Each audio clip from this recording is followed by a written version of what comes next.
بیوی بھی وہی ہے اور بچے بھی وہی ہیں، آپ کی کاروبار بھی وہی، آپ کا منصب بھی وہی ہے، اور مولوی بھی وہی ہے، پیر بھی وہی ہے، جبہ بھی وہی ہے، دستار بھی وہی ہے، مسجد بھی وہی ہے، محراب بھی وہی ہے، ممبر بھی وہی ہے، کتاب بھی وہی ہے، علم بھی وہی ہے، دولت بھی صرف وہی ہے جو آپ کو در مصطفیٰ کے قریب لے جائے۔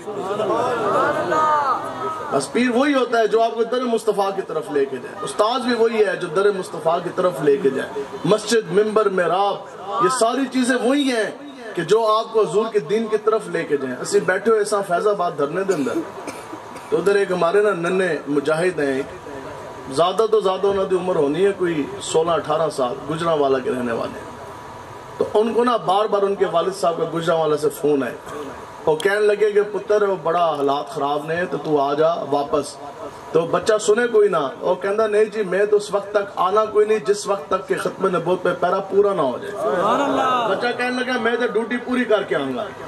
اب جب رات کو اعلان ہوا آپریشن کا، ایک ہائپ کریٹ کی گئی نیٹ کے اوپر اور جناب تمام ٹی وی چینلز کے اوپر، انہوں نے کہا جناب اب 15,000 نفری ہم نے لگا دی کلیشن کوفوں والی، صبح شیلنگ کی بھرمار ہوگی، گولیوں کی بچھار ہوگی، کئی مولوی ہم نے شہید کر دینے، خون کی ندیاں ہم نے بہا دینی، جو بچیں گے ان کی آنے والی زندگی کی دن اور رات جو ہیں وہ جیل کے سلاخوں کے پیچھے ہی ہیں۔ تو جب اس پیو نے سنیا نا وہ ساری خبراں تے ساری چیزاں، اس نے پھر اپنے بیٹے کو فون کیا، بیٹا سنتا نہیں تھا بات، تو باپ کہنے لگا کہ پتر جے تو میرا پتر ہے نا، آخری گل میری یہی ہے، تے جے تو میرا ہے نا پتر تے تو فیض آباد چھڑ کے گجرانوالہ آ جا۔ لیکن عشق اپنے فیصلے کرنے میں خود بڑا دلیر ہوتا ہے۔ اس بچے نے پتا کہ جواب کیا دیتا، اس کے ابا جی جے تسی میرے پیو لگتے ہو نا تے پھر گجرانوالہ چھڑ کے فیض آباد عقیدہ ختم نے بہت پہلے تاری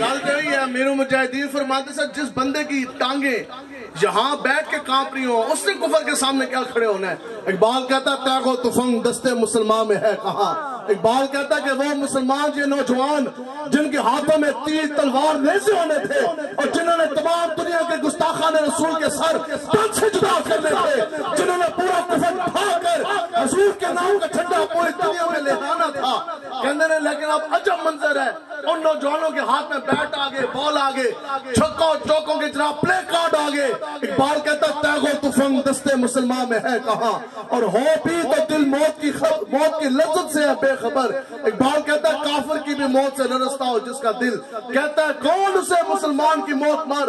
اقبال کہتا ہے یاد رکھو جو قیامت تک اگر کوئی حضور کی عزت میں پیرا دے گا تو وہ وہی جوان ہوگا جس کے دل کے اندر شہادت کی آرزو ہوگی اور اس کے اندر اتنی جرأت ہوگی کہ کفر کی آنکھ میں آنکھ ڈال کے، موت کی آنکھ میں آنکھ ڈال کے پھر سینہ تان کے وہ یہ نعرہ لگائے گا کہ ستمگر ادھر آ ہنر آزمائے تو تیر آزما ہم جگر آزمائے۔ یا رسول اللہ لبیک لبیک لبیک یا رسول اللہ لبیک لبیک لبیک یا رسول اللہ لبیک لبیک لبیک۔ اس لیے آپ نے تگڑا ہو کے رسول اللہ کے دین کے ساتھ کھڑا ہونا ہے، کھڑے ہو گئے لیکن انشاءاللہ۔ باقی بات یہ کوئی آپ کو کہے جناب ہم کہتے ہیں آپ کو اپنے لیڈروں کی غلامی مبارک ہو۔ کوئی بندہ کہندہ جی ٹھیک ہے تسی نو نہ لے اسی منے ہیں تسی نو نہ لے لیکن اسی تے لبیک آ لے ہیں نا جی، اس سے بڑی اور کیا نسبت ہے۔ تو لوگ کہندے ہیں جناب یہ کوئی کہندے ہیں یہ لبیک ہی آگے، کوئی کہتے جی لبیک والے آگے، ہم نے کہا یہ تو بات ہی کوئی نہیں، اسی تے کہندے ہیں الحمدللہ ہم ہیں لبیک والے۔ اسی یہ کوئی نہیں کہ جناب ایک شیل لگے یا ایک تھانے دار آ جائے تو اسے لکھ کے دے دئیے جناب ہمارا لبیک سے تعلق کوئی نہیں۔ امیر المجاہدین فرماتے سن بس اتنا عشق سی، آپ فرماتے سن کہ محفل کے اندر یہ پتہ نہیں لگتا کہ جنا کڑا سی، آپ فرماتے سن جنے دا پتہ تاں لگتا ہے جدو میدان لگے، جدو پرچہ کٹے پھر تو پتہ لگتا ہے، ہتھکڑی لگے تب بھی تو پتہ لگتا ہے کہ جنا کڑا سی تے لمبا کڑا پہ گیا۔ اسی جیل دے اندر گئے تھانے تو ادھر نہ ہونا جو 2-4 بچے تھے 15, 14, 16 سال ان کی عمر، ان کو نہ انہوں نے علیحدہ کیا اس طرح۔ تو مرر کہنے لگیا منشی اس کیا یرا سے پرچہ دے رہے تھے توڑا نہ تے لکھے سادے کاغذ دے، وہ کہنے لگیا کہ میں نہ پھر توڑے بھی نہ لکھ دیا تو کہندہ ہے اور لڑکا بولے اس کے جی بالکل لکھو. اب پرچہ کٹا جا رہا ہے دہشت گردی کا. تو نال سامنے بیٹھے سی ایس ایچ او. تو جب سب تو چھوٹا بچہ ہے ایسے نا تقریباً 15 سال عمر. اور کہنے لگے جی وہ میری ایک بات ہے ریکویسٹ ہے ایس ایچ او صاحب سے میں بات کر لوں. تو ایس ایچ او نے ایک دم سن رہا سی. تو اس سمجھا کہ شاید بس دھڑک گیا ہے بیچارہ ہے کہے گا جناب وہ مہربانی کرے میں تو چھوٹا ہوں. تو ایس ایچ او کہنے لگا جی بیٹا بتائیں آپ. اور نے کہا جی ایک بات ہے آپ میری مانیں گے. اس کا ہاں بتائیں آپ. اس کے ایس ایچ او صاحب جتنے بھی بیگ دے کھاتے پرچے کٹنے نا میرا نام سب تو پہلے نمبر دے.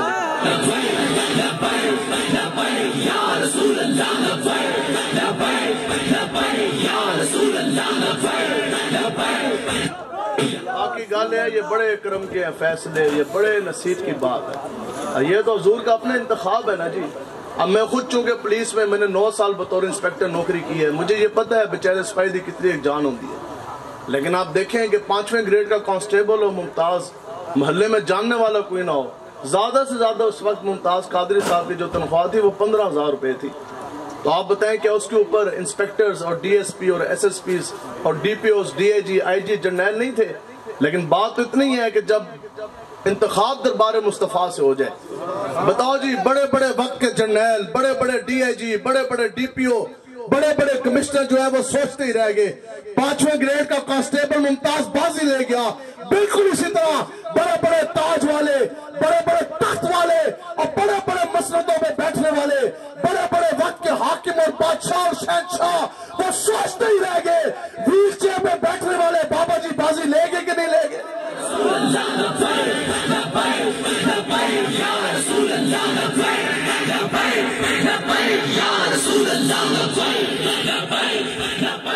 لیکن گل تو یہ ہے نا اندر صاف ہوئے تو پھر اس نے ساری تقریر بھی سمجھ آئے گی.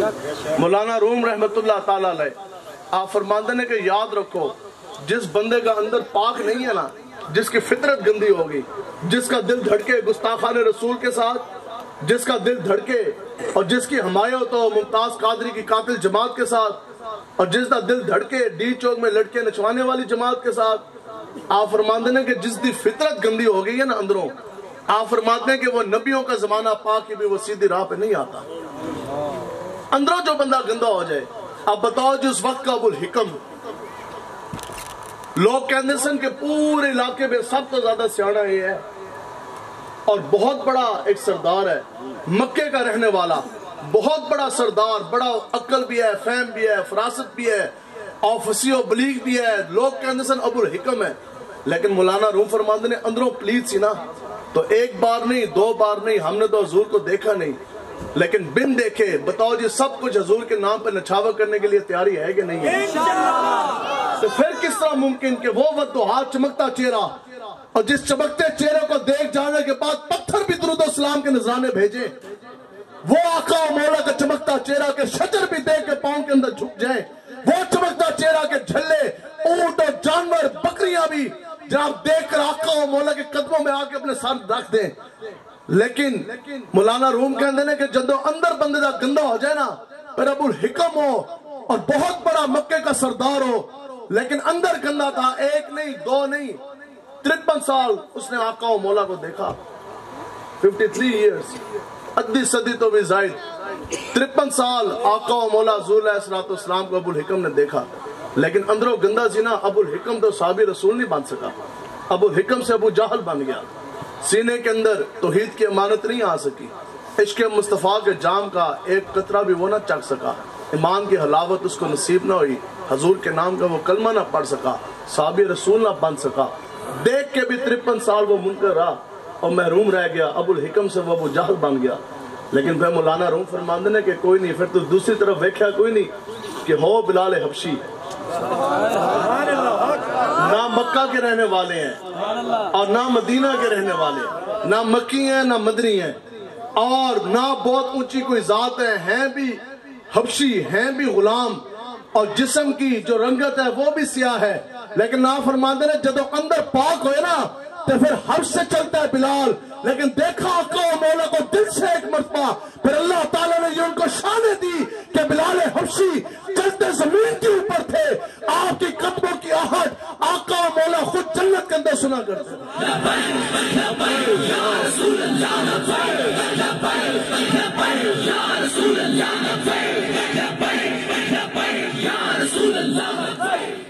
حضور علیہ السلام جب معراج کے موقع پر گئے، حضور علیہ السلام جب واپس آئے نا، حضور نے فرمایا بلال تجھے تو رب نے ایسی شانیں دی ہیں، دیکھو جی ادھر بندہ کوئی چاہ رہا ہے نا تو سامنے ادھر آواز نہیں آتی.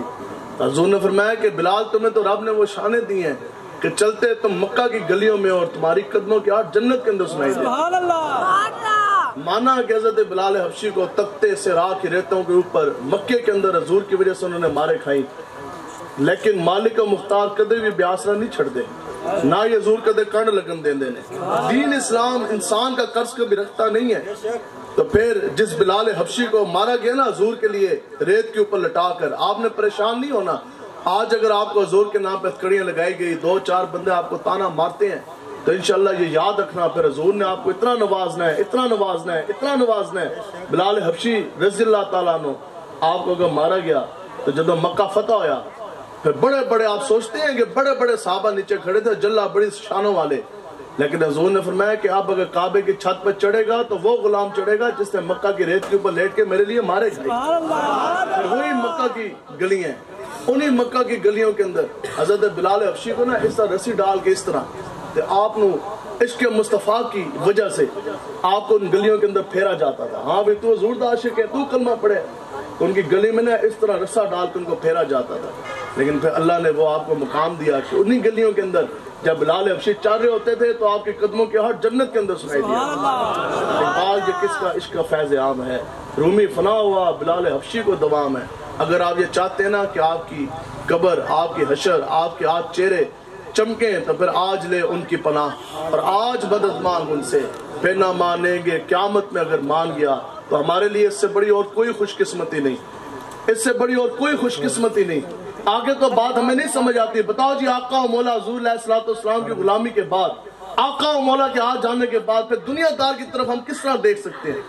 ہمیں تو نہیں سمجھ آتی. آقا و مولا حضور علیہ السلام تو اتنے لچپال ہیں. بتاؤ جی آقا و مولا حضور علیہ السلام کا ظاہری طور پر جب پردہ فرمانے کا وقت آیا، جناب اسرائیل آئے اور جب حضور کا پردہ فرمانے کا وقت آیا تو حضور علیہ السلام نے پوچھا کہ مجھے یہ بتا جو میرے امتی ہیں ان کو کتنی تکلیف ہوگی. تو عرض کرنے لگے یا رسول اللہ بس جو آپ کے نیک امتی ہیں وفادار، ان کو تو اتنی تکلیف ہونی ہے کہ جیسے مکھن کے اندر سے بال کھینچ دیا جائے، لیکن پھر میرا اور آپ گناہگاروں کا خیال ہے. دنیا سے جاتے وقت حضور علیہ السلام نے پوچھا نہیں مجھے یہ بتلا کہ جو میرے گناہگار امتی ہیں ان کو کتنی تکلیف ہوگی. عرض کی کہ یا رسول اللہ ان کو تو ایسی تکلیف ہوگی جیسے پتلا کپڑا کسی کانٹے دار جھاڑی کے اوپر پھینک دیا جائے اور ایک طرف سے اس کو کھینچا جائے، اس کے چیترے اڑ جائیں گے. یا رسول اللہ جو گناہگار امتی ہے آپ کو اس کو اتنی تکلیف ہوگی. تو پتہ ہے آقا و مولا حضور علیہ السلام نے کیا فرمایا دنیا سے جاتے ہوئے؟ حضور نے فرمایا پھر اس طرح کیجئے کہ قیامت تک اس روح عرض کے اوپر میرے جتنے گناہگار امتی آئیں گے نا، ان ساروں کی تکلیف اکٹھی کر کے آج اکیلے مجھ محمد عربی کو آپ دے. لیکن محبوب غم گسار کی محنتوں کا کیا خوب آج ہم سب نے مل کے صلہ دیا. جو ہمارے غم میں صدا رہے ہم نے ان کو دل سے بھلا دیا. کمال نہیں ہوگی حضور کے نام کا کلمہ پڑھ کے 150 کروڑ سے زائد مسلمان پوری دنیا کے نقشے میں موجود ہیں اور 20 کروڑ سے زائد مسلمان ملک پاکستان میں موجود ہیں اور بہت بہت بڑے پیر صاحبان بھی ہیں، مولوی بھی ہیں، مفتی بھی ہیں، آپ بھی ہیں، ہم بھی ہیں. بتاؤ جی ملک پاکستان نہیں پوری دنیا میں خدا کی قسم اس وقت 1 فٹ بھی ایسا حصہ نہیں بلکہ 1 انچ بھی ایسا زمین کا ٹوٹا نہیں ہے جس کے اوپر نظام مصطفیٰ کا نفاذ ہو. حضور تو رحمت اللہ العالمین بن کر آئے تو ہم نے حضور کے ساتھ کیا وفا کی. ہاں وہ دین جو نکلا تھا اپنے دیش سے بڑی شان سے، آج وہ پردیس میں غریب الغربا ہے. آج جناب غریب الوطن ہو چکا دین بھی. پوری دنیا میں ہر چیز آپ کو میسر ہے، پوری دنیا میں آج نہیں اگر آپ کو ملے گا تو حضور کا آپ کو دین نہیں ملے گا. بتاؤ جی آج جن کے پیچھے آپ نے اپنی زندگیاں برباد کی، حضور علیہ السلام نے فرمایا کہ سب تو بدترین سب سے برا شخص وہ ہے کہ جس نے کسی کی دنیا بنانے کے لیے اپنی آخرت برباد کر دی. دوسرے موقع پہ حضور نے فرمایا کہ سب تو بدترین شخص وہ ہے کہ جس نے کسی کی دنیا بنانے کے لیے اپنا ایمان بیچ ڈالا. بتاؤ جی ووٹ آپ ان کو دے، پیسہ آپ لگائے، نعرے آپ ان کے لگائے، پھر وقت کے صدر، وزیر اعظم، وزیر، مشیر، گورنر، ایم این اے، ایم پی اے یہ بن کر پھر عقیدہ ختم نبوت کے اوپر ڈاکے یہ ڈالے، ممتاز قادری کو پھانسی یہ دے، کرکٹ میچ کروانے کے لیے مساجد کو تالے یہ لگائے اور مساجد کے مناروں کے اوپر سے سپیکر یہ اتارے، پھر لڑکیوں کو یہ نچوائے، گستاخوں کو رہا یہ کرے، پھر فلموں میں کام کرنے والی لڑکی کو مسجد وزیر خان کے اندر آ کے یہ نچوائیں، وہ کون سا دین کے اوپر حملہ ہے جو انہوں نے نہیں کیا؟ اب بتائیں کہ آپ ان کے جرم کے اندر کیوں شریک ہوتے ہیں؟ دنیا تو ان کی بنی، آپ کے پاس تو جو 2 وقت کی کھانے کی روٹی تھی وہ بھی جاتی رہی، جو وقت حاکم بنے. کیونکہ میں خود اس معاشرے میں، اس ماحول میں رہا، میں نے خود نوکری کی ہے، میرے والد صاحب بڑے سینئر ریٹائرڈ ہیں، ہمارے خاندان کے اندر اپنے 3 جرنیل ہیں، ہم نے دیکھا ہے. میں آپ کو حقیقت بتا رہا ہوں، خدا کی قسم، جو اشرافیہ افسر شاہی اور یہ جتنے آپ کے حاکم بیٹھے، اور انہوں نے کتے بھی گوشت کھان، ان کے جناب کتے بھی گوشت کھائیں، اور ہمارے بچوں کے پاس 2 وقت کی کھانے کے لیے دانے بھی نہ ہو، ان کے کتے بھی گوشت کھائیں، ہمیں ہمارے ماں باپ کو دینے کے لیے جناب دعائیں بھی نہ ہو. آپ بتاؤ جس سے بڑی اور مفلسی اور جناب ذہنی پسماندگی اور ذلت کے گڑے کے اندر آپ نے کیا چلنا؟ یہ تو قرآن کی نص ہے، انتم الاولون ان کنتم مؤمنین.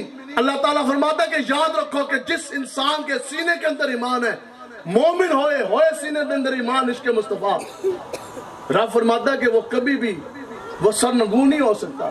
مسلمان تو رہے گا ہمیشہ کے لیے سر پلٹ. تاجدار ختم نبوت زندہ باد، تاجدار ختم نبوت زندہ باد، زندہ باد. آج بھی میرے بابا جی دی کیا بات ہے، آج بھی میرے بابا جی دی کیا بات ہے.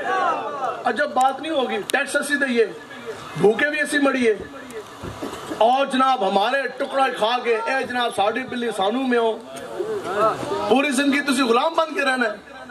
وہ ایک سجدہ جسے تو گراں سمجھتا ہے 1000 سجدوں سے دیتا ہے تجھے نجات، اور وہ ایک غلامی جسے آج تو گراں سمجھتا ہے 1000 غلامیوں سے دیتی ہے تجھے نجات. اقبال کہتا ہے غیرت بڑی چیز ہے جہاں تگ و دو میں، پہناتی ہے درویش کو تاج سر دارا.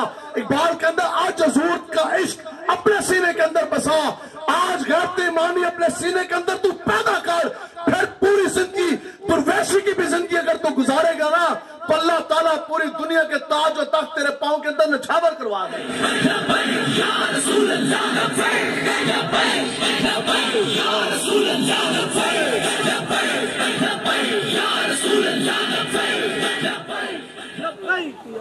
تو سمجھو سارا کچھ تو لے گئے، اس لیے ہم کہتے ہیں آج دین کی طرف جون سے ہے وہ لوٹے.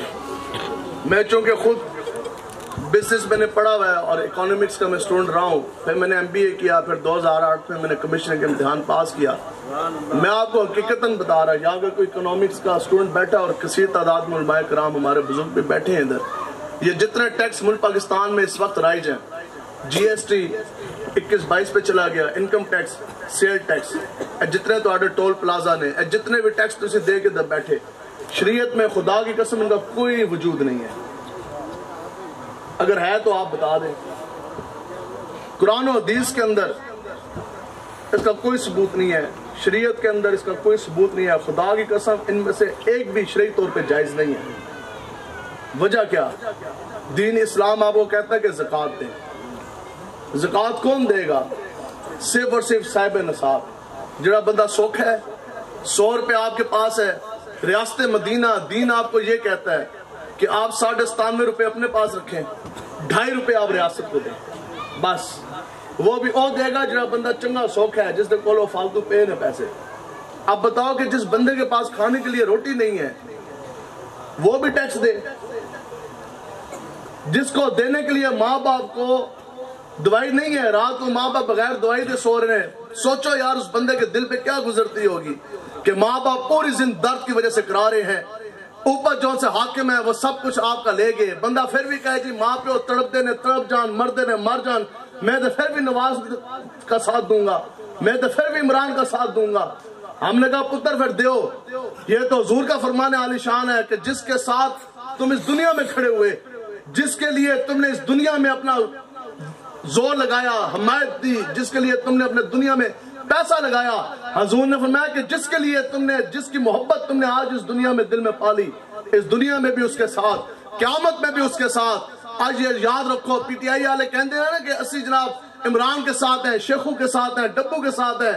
ہم نے کہا انشاءاللہ قیامت والے دن بھی تم عمران اور شیخو کے ساتھ ہی ہوگے. تے نون لیگ والے قیامت والے دن نواز شہباز دے نال، تے پیپلز پارٹی والے قیامت والے دن زرداری کے ساتھ، بھٹو کے ساتھ، بلاول کے ساتھ، لیکن حشر کو ہوگا یہ معلوم کہ جیتا کون اور ہارا کون. ہاں ہم ہیں لبیک والے. جس طرح اس دنیا میں ہم ممتاز قادری اور امیر مجاہدین کے ساتھ سینہ تان کے کھڑے ہوئے, قیامت والے دن بھی ہم امیر مجاہدین اور ممتاز قادری کے ساتھ کھڑے ہوں گے اور یہ نعرہ لگا رہے ہوں گے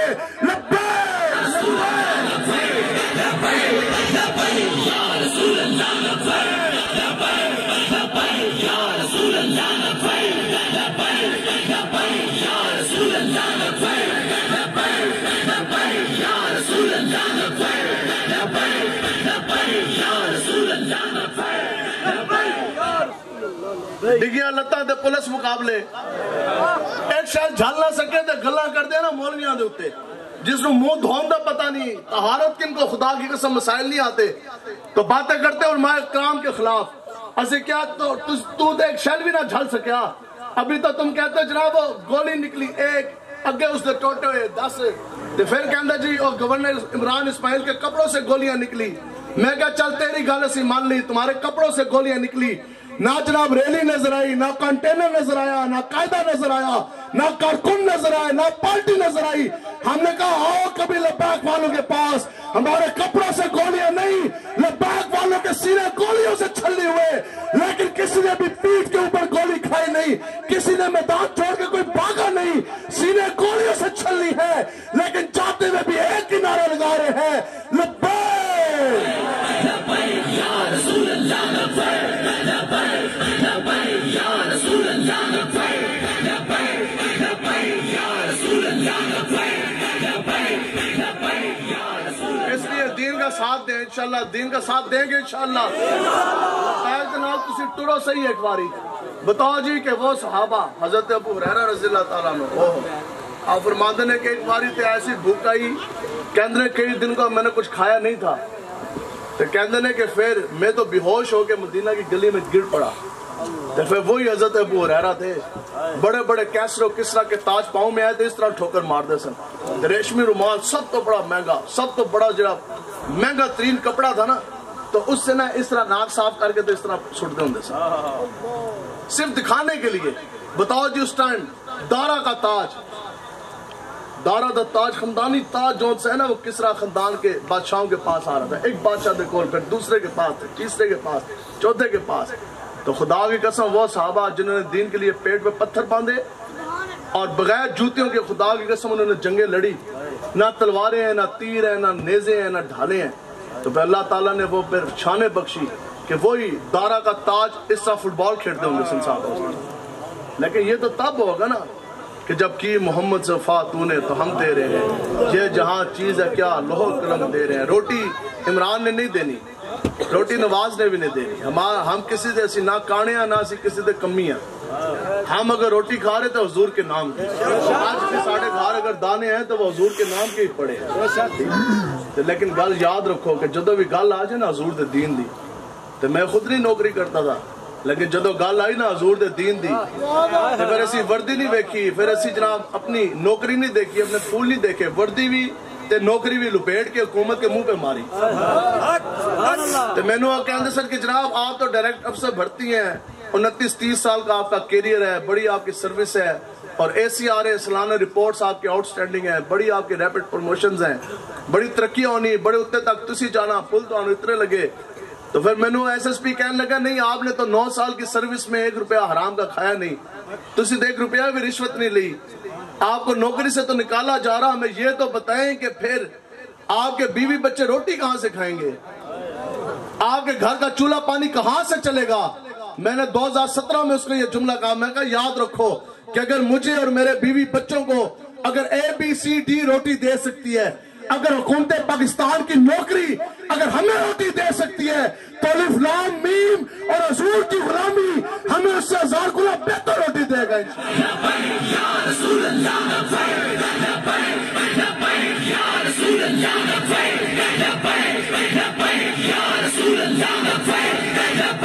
ہم آپ لوگوں کے حقوق کی جنگ لڑے ہیں, نہیں تو جدھر گھر رہے گی نا مولوی کی حد تک, چونکہ اسی خود مولوی ہیں الحمدللہ, مولوی یہ ہوتا ہی اور رو رہے نے, گزارا نہیں ہوتا. ہم نے کہا آپ کا تو میڈیکل بھی فری, زنانی آستے گڈی علیحدہ, کتے آستے علیحدہ, بچے آستے علیحدہ, فیساں او بھی جناب ڈی پی او ہے ڈی اے جی ہے اس فتیق پائی ہوئی ہے ایس ایچ او نے تو فیساں بھرے گا ٹھیک ہے جی اور جناب آپ کی سرکاری رہائش وہ بھی علیحدہ ہے پیٹرول بھی آپ کا فری ہے اور یونٹ بھی بجلی کے فری ہیں پھر بھی روتے آپ ہیں گزارا نہیں ہو رہا ہم نے کہا یہ حضور کے دین کی برکت یہ ہے کہ مولوی 12ویں والے کے نام 12,000 روپے تنخواہ لے کے تگڑا بیٹھا ہے آج تک دنیا مولوی کدے مریا نہیں بھوک دی وجہ تو امیر مجاہد رویا بھی نہیں امیر مجاہدین فرماتے سر قیامت تک نہ مولوی کدے روئے گا نہ ہی کدے بھوکا مرے گا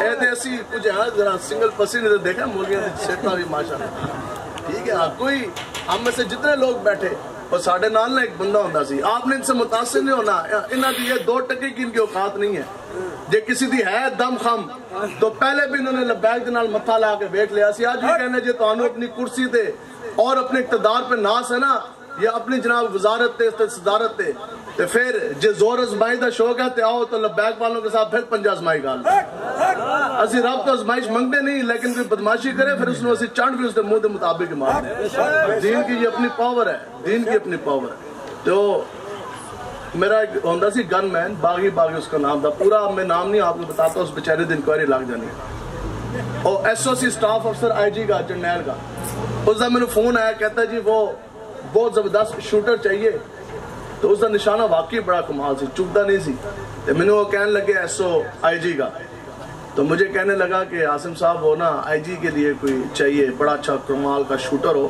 اور ایز اے گن مین اس کا ڈیوٹی کرے گا گارڈ اور میں باغی نو بھیجیا تو باغی چلا گیا میں کہہ رہا بڑی اساس ڈیوٹی ہے تو عزت تو رکھنی ہے تو صحیح کر کے ڈیوٹی کرنی ہے چلا گیا با اعتماد میرا بندہ تھا پرانا تھا میرے ساتھ 5 دن قریب گزرے یا ہفتہ گزرا اب مجھے ایگزیکٹ یاد نہیں ہے تو مجھے نا آئی جی کے ایس او کا فون آ گیا اور میں نے کہنے لگا کہ یار وہ تو باغی غائب ہو گیا ہے تو کوئی پتہ ہے کدھر ہے میں کہا اسی تو پیسے تھا تھوڑے کو کہندا جی اس کو تو ہم نے آئی جی کے ساتھ لگایا تھا اور آپ نے بندہ بھیجا کہندا جی آئی جی دفتروں اٹھیا میٹنگ واسطے کدھر اور جگہ تے گیا ہونا نہ لگے پیچھے سرکاری گڈیاں پروٹوکول سارا آئی جی نے کی جا کے ادھر میٹنگ اور جیسی وہ نکلا گاڑیاں سیدھی کھڑی تھی اس نے بیٹھا اور اس نے فوراً نکلنا تھا تو وہ جا گن مین بیچارہ وہ غائب اور بھی سنتری تھے لیکن وہ اس کا پرسن گن مین وہ غائب اب ظاہری بات ہے وہ اسکاٹ تو نہیں رک سکتا تھا وہ سارے معاملات آئی جی ہاں جی کدھر گیا وہ پتہ ہی کوئی نہیں نہ اس دفتر میں ملا نہ وہ دفتر آیا نہ وہ اپنی بارک میں گیا غائب ہو گیا اور جناب بولتا پھر ڈی پی او سے بات کی اس کا جو متعلقہ جہاں کا وہ رہنے والا تھا وانا وزیرستان کا وہ گھر پولیس گئی کسی اسپتال میں نہیں کسی گھر میں نہیں کچھ بھی نہیں وہ جناب غائب پرچہ پھر کٹ گیا تو کوئی نہ 10-15 دن بعد اتوار سے تو میں ستا سا دفتر اندر ہی تو صبح آیا آپریٹر کہتا جی وہ باغی آیا تو ملنا چاہتا ہے تو میں کہا اچھا بلاؤ جی تو میرے سامنے جس طرح بیٹھے نا یہ آپ نے سمجھ نہیں ہے یہ بات انہاں تو تسی متاثر نہیں ہونا خدا کی قسم جو ہماری زندگی ہے ایسی زندگی کسی کی بھی نہیں ہے جو دیندار بندے کے پاس ہے نا وہ دنیا داری میں کچھ بھی نہیں ہے ہم چونکہ ان کھاتوں میں رہے ہیں اس لیے یہ میں آپ کو بات سنا تو باغی آیا سامنے بیٹھے تھے میں کہہ رہا تو کدھر غائب ہو گیا سامنے اے جناب کوئی کہندا جی وہ گل یہ ہے کہ جب آپ نے مجھے بھیجا نا تو وہ جو جرنیل دا جو ہے ایسی سٹاف افسر کہتا ہے اس نے مجھے اتنا بڑا نا اس میں نے شاپر پکڑایا سمجھ آ رہی ہے جی پیچھے تک آواز آ رہی ہے اچھا کہندا ہے کہ اس نے نا مجھے اتنا بڑا شاپر پکڑایا دوائیوں کا گولیاں کا تو میں نے کہنے لگا کہ یہ جب آئی جی صاحب نے صبح اٹھنا ہے نا تو یہ 3-5 گولیاں تب دینی ہے پھر یہ انہوں نے ناشتہ کرنا ہے اس کے بعد پھر دینی ہے پھر دن کے انہوں نے 10 بجے چائے پہ دینی ہے پھر دوائی دینی ہے پھر دن کے کھانے سے پہلے دینی ہے دن کے کھانے کے بعد دینی ہے پھر جناب شام کو چائے کے ساتھ دینی ہے پھر رات کو کھانے سے پہلے دینی ہے پھر سونے سے پہلے کھانے کے بعد دینی ہے تو کہتا جس طرح میں گولیاں ویکھیا تو میں نے تو آیا چکر تو میں کہا یار میں تو اتنا پڑھا لکھا بھی کوئی نہیں تو جے اتنی خدمت جا کے میں اپنی ماں پہ عہدی کرا تو میں تو جنتی ہو جاواں اس کیا کہ آئی جی مرے گا اپنی موت تے کل کرانو مینو کہیں گے تو دن والی گولی راتی دے دیتی تے راتی والی صبح دے دیتی تو میرے ہوتے پرچہ جو ہونا ہے تے بہتر نہیں ہے کہ نس رہیے اب کیا زندگی ہے اتنے عہدے لے کے تسی انہاں چیزاں تو متاثر نہ ہو جب متاثر ہونا ہے تو ہمیشہ دینداری کے معیار پہ متاثر ہونا ہے اے سارے ایسی بیٹھے بتاؤ جی امیر المجاہدین فرماتے سن کتنے پرچے پورے کفر کا پریشر آپ کے اوپر آپ کہندے سن میں نے کوئی بلڈ پریشر نہیں ہے کوئی شوگر نہیں ہے ہم جتنے مولوی بیٹھے دسو جی ایک بھی کوئی راتی ایسی دوائیاں لے کے سونے ہیں پتہ ہی کوئی نہیں چلنا جناب بیٹھتے جانا ہے تو 2 منٹ کے اندر نیند ہے حضرت فاروق اعظم تو نا ایک یہ ہوتے ہیں امیر المومنین، اس کو کہتے ہیں ہیڈ آف دی اسٹیٹ. امیر المومنین ایک شخص آیا ایران کو، سفیر سی بہت بڑا، وہ آیا ملاقات کے لیے اور اس نے کہا جناب میں تو یہاں محل ڈھونڈ رہا ہوں کہ بہت بڑا بادشاہوں کا محل ہوگا مدینہ کے اندر، آپ کے امیر المومنین سے ملنا ہے. تو صحابہ آگے سے فرمانے لگے آپ کو پتہ نہیں ہے یہ جناب بادشاہت اور ملوکیت یہ تو آقا و مولا اپنے پاؤں کے نیچے روند گئے. انہوں نے کہا ہمارا بادشاہ نہیں ہوتا، ہمارا جون سے ہے وہ شہنشاہ نہیں ہوتا، ہم مسلمانوں کا امیر المومنین ہوتے ہیں. انہوں نے کہا جناب میں تو ڈھونڈ رہا ہوں کہ آپ کی پارلیمنٹ ہو، کوئی سینٹ ہو، کوئی بہت بڑا محل ہو. انہوں نے کہا نہیں، ہمارے ہاں جو وقت کا حاکم ہوتا ہے اس کی بھی ایسی جھونپڑی ہوتی ہے جیسے دیہڑی دار مزدور کی ہوتی ہے. انہوں نے کہا جی ملیں گے کدھر امیر المومنین فاروق اعظم؟ انہوں نے کہا جناب بات یہ ہے کہ بیت المال کے اندر سے کچھ اونٹ رات کو کھو گئے اور رات پوری لوگ لبدے رہے، ملے کوئی نہیں. اب امیر المومنین اور ڈنڈا چک کے آپو گئے نے جنگل جناب اونٹ ڈھونڈنے کے لیے. اب وہ بہت بڑا سفیر ہے، ایمبیسیڈر ہے ایران کا. وہ جب چلا امیر المومنین کی تلاش میں، ساتھ کچھ صحابہ بھی چل گئے. خدا کی قسم وہ پتہ کیا کہتا ہے؟ کہتا ہے جیسی اسی گھنے جنگل کے اندر داخل ہوئے نا تو وہاں امیر المومنین حضرت فاروق اعظم، پوری دنیا کا کفر ان کے نام سے یوں کامتا تھا اور یہود و نصارہ ان کے نام سے کامتے تھے. تو ہیڈ آف دی اسٹیٹ ہے. آج ملک پاکستان 5.25 لاکھ میل ہے مربع میل، اس وقت 36 لاکھ مربع میل، اس سے 7 گنا بڑی اسلامک اسٹیٹ تھی. تو وہ سفیر ایران دا کہنے لگا کہ میں نے دیکھا امیر المومنین 36 لاکھ مربع میل کے ہیڈ آف دی اسٹیٹ تے جنگل کے اندر نا، ٹھیک ہے جناب، تے اس طرح کر کے وہ ستے ہوئے تھے. کہتے ہیں جب میں نے امیر المومنین کی زیارت کی نا، کہتے ہیں میں دیکھتے ساتھ میں نے کلمہ پڑھ لیا. میں کہا ساڑھے ایران دے، فارس دے، کیسر و کسرا دے وہ بادشاہ اتنے ہٹو بچو اور جناب اگے گارڈ تے پیچھے گارڈ تے اتنے ڈیوریاں تے اتنے بڑے بڑی اونچی دیواریں. اور نے کہا یہ اس چیز کی دلیل ہے کہ حضرت فاروق اعظم جو سے ہیں یہ دنیا میں زمین کے اوپر یہ عدل کرتے ہیں. یہ یاد رکھو نیند اس کو آتی ہے کہ جو عدل و انصاف کرتا ہے، اور وہ تو بندہ بے خوف ہوتا ہے. بتاؤ جی جتنی ان کی تو ان کا کیا دشمنیاں، جتنی امیر مجاہدین کو خطرات تھے. ہم نے خود جنم میں ان کو بلایا، ڈی پی او میرے کو لا کے رون لا کے انہوں نے کہا جناب لائف تھریٹ ہے. انہوں نے کہا جناب ان سے زیادہ تو لائف تھریٹ امیر المجاہدین سے ہے. عمران خان ڈرامے لاندہ نا کہ جناب میرے پہ حملہ ہو جانا تو مجھے یہ قتل کی سازش. جتنے زیادہ لائف تھریٹ امیر المجاہدین کو تھا دنیا میں کسی شخص کو نہیں تھا. پورا شخص سے لے کے غب تک، کتوں لے کے تھلے تک، پورے کفر کی دوربینیں امیر المجاہدین کے اوپر ہوتی تھی. لیکن بتاؤ جی امیر المجاہدین نے پوری زندگی، آپ نے ایک چاقو بھی پاس نہیں رکھا، ایک گن مین بھی نہیں رکھا، گاڑی کی نہ نمبر پلیٹیں چینج ہوئی، نہ کبھی کالے شیشے لگے. آپ فرماندے سے جلیا جنہ مالکان دا کام اسی کر دے نا تو نہ مالکان دا ہاتھ ساڑھی پوچھ دیتے موجود ہے. تو شخص دیکھ کے کلمہ پڑھ گیا. اس کہا جی یہ اس چیز کی دلیل ہے کہ آپ دنیا کے اوپر عدل کرتے ہیں. بس بات آخریوں میں بات سمیٹ رہا ہوں. تسی چاہتے ہو نا کہ حضور کا دین تخت پر آئے؟ دسو کیا نون لے کے آئے گی؟ کیا پی ٹی آئی علی لے کے آن گے؟ ہمارے ساتھ لکھا بھی کسی دے اختلاف ہوئے نا، لیکن دنیا کی ہر ایک پارٹی یہ بات کہتی ہے کہ اگر حضور کا دین تخت پر کوئی جماعت لے کر آئے گی تو وہ صرف اور صرف تحریک لبیک یا رسول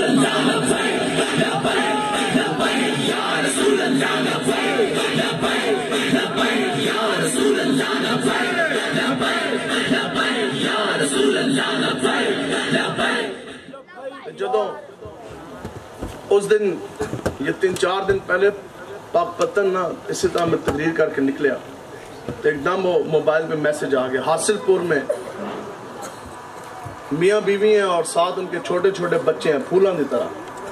زیادہ تو زیادہ میرے خیال 5 سال انہوں دی عمر ہونی ہے، 2 بچوں دی 5 سال 6 سال. ان دونوں نے پتہ کیا کیا ماں اور باپ نے؟ انہوں نے پہلے اپنے ہاتھوں سے نوالے نہیں، روٹی نہیں، بچوں کو زہر کھلائی ہے. اور پھر اس ماں نے خود زہر کھائی ہے، اس پیو نے خود زہر کھا کے وہ خود بھی مار گئے. وجہ کیا ہے؟ انہوں نے کیا جناب کرائے کا گھر ہے، مالک مکان آ جاتا، کرایہ منگتا ہے، دین واسطے کرایہ کوئی نہیں، کھان واسطے دانے کوئی نہیں، بجلی ایسی جلائی بھی کوئی نہیں. 17,500 واپڈا دا بل آ گیا اور بجلی کاٹ کے چلے گئے. انہوں نے کہا روز جب مرنا ہے آج اسی کیا مر جائیے. پھر بتاؤ جس ماں کے بارے میں آپ کیا سوچتے ہیں؟ کیا اس کا ہاتھ ہمارا گربان نہیں ہوگا کہ جو دریا کے پل کے اوپر کھڑی ہوتی ہے جی ٹی روڈ کے اوپر اور وہ یہ پھر اعلان کرتی ہے کہ لوگوں دیکھو کہ یہ میری 3 بچیاں جوان ہونے کو ہیں، ہمارے لیے کھانے کے لیے روٹی کوئی نہیں، میں خود بیوہ ہوں. اور ہمارے بچیاں یہ جوان ہوں گی، ان کی تربیت کیسی ہوگی، پرورش کے مراحل کس طرح ہوں گے. تو اس کہنے لگی کہ جس ٹائم انہاں کو کھان واسطے دانا کوئی نہیں، روٹی کوئی نہیں، اور جناب سر ڈھانپنے کے لیے اوپر چھت کوئی نہیں، اور عورت کہنے لگی یہ بچیوں کے جو گوشت درندے نوچ کے کھائیں گے تو پھر بہتر ہے روز روز جو مر رہا ہے آج ہی مر جائیے. اعلان کر کے وہ خود بھی کودی، 7-3 بچیوں نے بھی جانے دی دریا کے اندر چھلانگ مار کے. پھر وہ باپ لاہور میں، لاہور جیسا شہر، وہ جناب اپنے 4 بچوں کو ذبح کرتا ہے، 4 بچوں کو وہ ذبح کرتا ہے. پھر پھانسی کا پھندا بنا کر پنکھے کے ساتھ وہ خود بھی جھول کے اپنی جان دے دیتا ہے. آج اگر آپ یہ سمجھتے ہیں نا کہ وہ تو لاہور تھا، وہ تو وہاڑی تھا، وہ تو حاصل پور تھا، انہوں نے کول پیسے کوئی نہیں سن، ساڑھے کول تے ہے نہیں. رب کعبہ کی عزت کی قسم، آج میرے اور آپ کے جیب میں پیسے ہیں، آج ہمارے پاس 2 4 8 10 دن یا 2 مہینے کا راشن ضرور موجود ہوگا، لیکن آج اگر ان کے ساتھ یہ حال ہوا، کل میرے اور آپ کے ساتھ یہ حال ہونے کو ہے. اگر ہم رسول اللہ کی عزت کے لیے نہیں کھڑے ہوں گے، آج ظالم کے خلاف آج تسی اگر نہیں کھڑے ہو گے، آج نظام مصطفیٰ کے نفاذ کے لیے اگر آپ نہیں کھڑے ہوں گے، تو پھر حضرت امیر المجاہدین فرماندے سن کہ جس علاقے میں جن لوگوں کے اوپر، جس قوم کے اوپر سورج ایک مرتبہ ڈوب جائے نا، پھر صدیاں لگتی ہیں اجالا آتے ہوئے، صدیاں لگتی ہیں سورج طلوع ہوتے ہوئے. تو تسی چاہتے ہو کہ ہماری بھی اس طرح نیلام ہو؟ آپ یہ چاہتے ہیں کہ ہمارے آنکھوں کے سامنے چھوٹے بچے بلک بلک کے مر جائیں، ماں باپ بیماری کی حالت میں چلے جائیں؟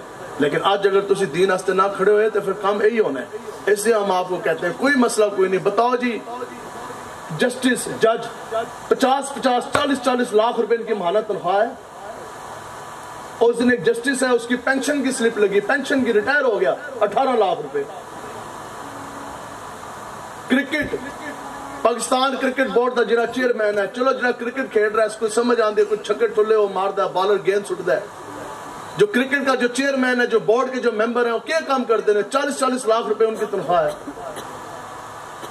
اور اوپر ہے جتنے تو آڑے کمشنر تھے دوسرے تیسرے بیٹھے اے سیوں کی ٹھنڈی ہواؤں میں لاکھوں روپے تنخواہ یہ لے رہے.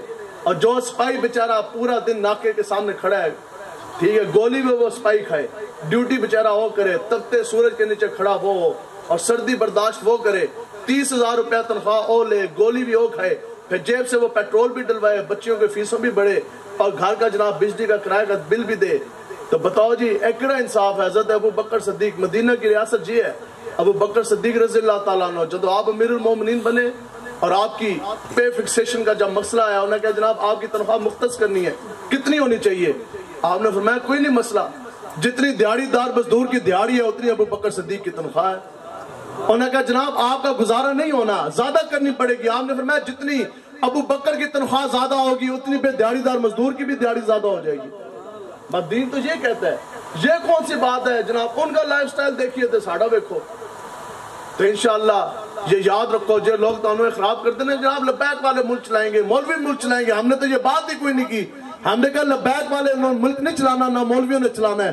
ملک اگر چلائے گا تو وہ محمد عربی کا چمکتا دین چلائے گا انشاءاللہ. اور جو لوگ آج یہ کہتے ہیں جناب ABCD کا دور ہے، 1 2 3 کا دور، ہم نے کہا دور کل بھی حضور کا تھا، دور آج بھی قرآن و حدیث کا، اور قیامت تک اگر سکہ چلے گا تو حضور کے نام کا سکہ چلے گا. باقی انشاءاللہ تسی آن دو. دین کی برکت یہ ہے کہ وادی تہامہ سے حضرت فاروق اعظم کا گزر ہوا. وہ دور تھا کہ جس وقت 36 لاکھ مربع میل کے اوپر مسلمانوں نے اسلام کے جھنڈے گاڑ دیے. مجاہدین اسلام روز کہ روز کفر کو رونتے جا رہے ہیں، حضور کے نام کے جھنڈے گاڑتے جا رہے ہیں، اور مال غنیمت آ رہا ہے، بیت المال بھرا پڑا ہے، اچھی خبریں ہیں. تو آپ وادی تہامہ سے گزرے، بیٹھ کے آپ رونے لگ گئے. ساتھ آپ کے جو وزیر تھے، جو مشیر تھے، انہوں نے کہا جناب عجب ایک منظر ہے، ہم نے بڑی بڑی خون ریزی اور بڑے بڑے سخت جنگوں میں بھی آپ کے ساتھ رہے، اور آپ فاروق اعظم جن کے نام سے پورا کفر کامتا ہے، جس راہ سے آپ گزر جائیں وہاں سے شیطان بھی نہیں گزرتا. تو وزیر مشیر کہنے لگے کہ جناب آپ کے رونے کا مقصد اور سبب ہمیں سمجھ نہیں آیا. آپ فرمانے لگے کہ یہی وہ وادی تہامہ تھی. آج سے کچھ سال قبل جب میں یہاں سے اپنے باپ کے ساتھ گزرا تو مجھے میرے باپ خطاب نے کہا کہ عمر یہ 5 اونٹ ہیں، ان 5 اونٹوں کو سیدھا کر کے کھڑا کر دو. آپ کہتے ہیں کہ عمر تو وہ ہے خدا کی قسم جس سے 5 اونٹ سیدھے نہ کھڑے کیے جا سکے. اگلے اونٹ سیدھے کریے تو پیچھے نکل جان، پیچھے سیدھے کریے تو درمیانے نکل جان. آپ کہتے ہیں کہ عمر کی ذاتی حیثیت یہ ہے کہ عمر 5 اونٹ سیدھے نہ کھڑے کر سکا. پھر میرے باپ خطاب نے مجھے پیٹا اور کہنے لگا تو اتنا بڑے سردار دا پتر ہو کے عربی نسل کا ہو کہ 5 اونٹ تو نہیں کھڑے کر سکتا.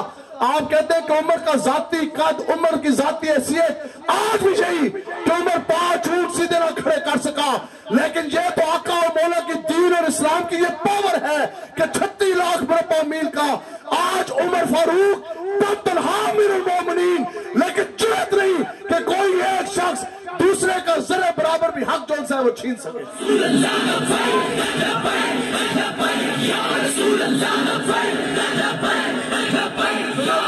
مدینہ کی ریاست جہاں لوگ خودکشیاں کریں، جو دین تخت ہوگا تو پھر فاروق اعظم نے اعلان کیا کہ اب 36 لاکھ مربع میل کی سلطنت میں آج کے بعد اگر کوئی کتا بھی فرات کے کنارے بھوکا مرے گا عمر رب کو اس کا بھی جواب دے ہے. تو پھر دسو جی کہ دین آپ کو ٹرک کی پتی کے پیچھے لگاتا ہے؟ دین کدے بھی تو ٹرک کی پتی کے پیچھے نہیں لگاتا. دین اس طرح تبدیلی لے کے آتا ہے. انشاءاللہ تبدیلی ہوتی کیا آپ دیکھیں گے اور انشاءاللہ دین آپ کو دکھائے گا. راتوں رات تبدیلی آنی ہے. تسی آن دو انشاءاللہ اسلام دی حکومت لبیک آنے نے تسی آن دو انشاءاللہ. جب پہلے دن نہیں اگر پیٹرول 150 تو تھلے نہ آئے تو پھر تسی گال کرے گا. اس دن میں نے تقریر کی، میڈیا والے آگے بعد میں تو وہ کہتے ہیں جی جناب جذباتی تقریر. میں کہا یار میں لائن آفیسر بھی رہا ہوں اور میں خود M T O headquarter بھی رہا ہوں. اور میں ایم ٹی او وہ سیٹ ہوتی ہے کہ جس کے اندر ساری گاڑیوں کی مینٹیننس ہے اور پیٹرول کے فیولز ہیں اور یہ ساری ایڈجسٹمنٹس ہم خود ٹینڈر کرواتے رہے ہیں، بولیاں ہم خود لگواتے رہے ہیں.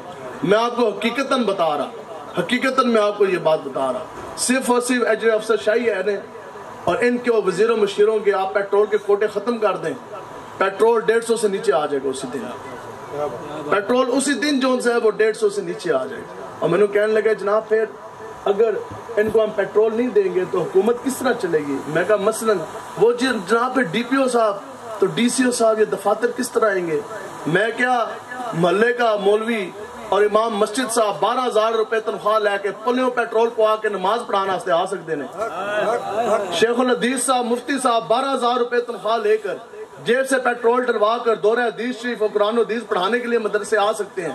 آپ لوگ حق لال کی خون پسینے کی کمائی سے پیٹرول ڈلوا کر تسی اپنا کاروبار کرنے واسطے دکان کھولنے واسطے جا سکتے ہو. تو میں کہا دسو جی فیصلہ بات ہے جہاں کمشنر تے ڈی پی او ہے اس نے موت پہن دی ہے لکھاں روپے تنخواہ لے کر یہ جیب سے پیٹرول ڈلوا کے دفتر کیوں نہیں آ سکتا؟ آ سکتا ہے کہ نہیں آ سکتا؟ تے کون لے کے آئے گا جو ہون اتے بیٹھے یا لبیک آلے؟ انشاءاللہ آن دے لبیک دی حکومت جب پہلے 12 گھنٹے دے اندر جے سارے تو انو سکوٹر تے بٹھا کے نہ بکھا دیتے تے پھر گال کریں.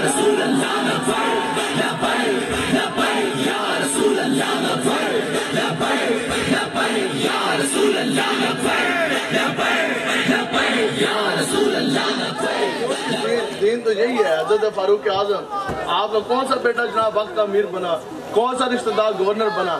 ٹھیک ہے تو دین کی یہ پاور ہے. انشاءاللہ اللہ تعالیٰ سے دعا ہے تسی لبیک دا ساتھ دیو تو انشاءاللہ حضور کا دین تخت پر لے کر آنا ہے انشاءاللہ. جڑا بندہ ہے کہنے جی چھڑو جی دین نے کیسے آنا ہے، یہ تو ہو ہی نہیں سکتا. یہ قرآن کی نص ہے، رب کا یہ فیصلہ ہے. رب فرماتا ہے کہ تم اعمال صالح کرو، نیک تے چنگے کام تسی کرو، حضور کے دین کے ساتھ آپ کھڑے رہیں. رب فرماتا ہے پھر رب تمہیں ضرور بالضرور زمین میں خلافت عطا فرمائے گا. یا اللہ پھر وہ خلافت کیسی؟ رب فرماتا ہے کہ جیسے تم سے پہلے کو والوں کو خلافت دی گئی انشاءاللہ خدا کی قسم دور صدیقی واپس آنے کو ہے انشاءاللہ دور فاروقی جون سے ہے وہ بھی واپس آنے کو ہے. اللہ تبارک و تعالیٰ سے دعا ہے کہ اللہ تعالیٰ پوری جرت اور پوری قوت کے ساتھ حضور کے دین کے ساتھ ہمیں کھڑے ہونے کی توفیق عطا فرمائے. انشاءاللہ وعدہ جی انشاءاللہ پھر اتنی محنت ضرور کرنی ہے. اب دی بار ان کو نہیں آنے دینا. جب تسی سارے ہو کے بھی تے پھر اتے آجن منکرین ختم نبوت کے ڈاکو تے کڑیاں نچان آلے تے پھر کوئی فائدہ ہے؟ انشاءاللہ وعدہ کریں کہ اب کی بار کوئی بھی یود و نور کا ایجنٹ ہم نے اوپر نہیں آنے دینا انشاءاللہ. اور کڑیاں نچان آلے نہیں آن گے انشاءاللہ. آپ انشاءاللہ آئیں گے تو قرآن کے حافظ آئیں گے انشاءاللہ، عالم دین آئیں گے انشاءاللہ، شیخ الحدیث آئیں گے انشاءاللہ. اب کی بار یہود و نصرانیوں کا نظام نہیں آئے گا. اب کی بار اگر دین تخت پر آئے گا تو انشاءاللہ محمد عربی کا چمکتا دین آئے گا انشاءاللہ. لبیک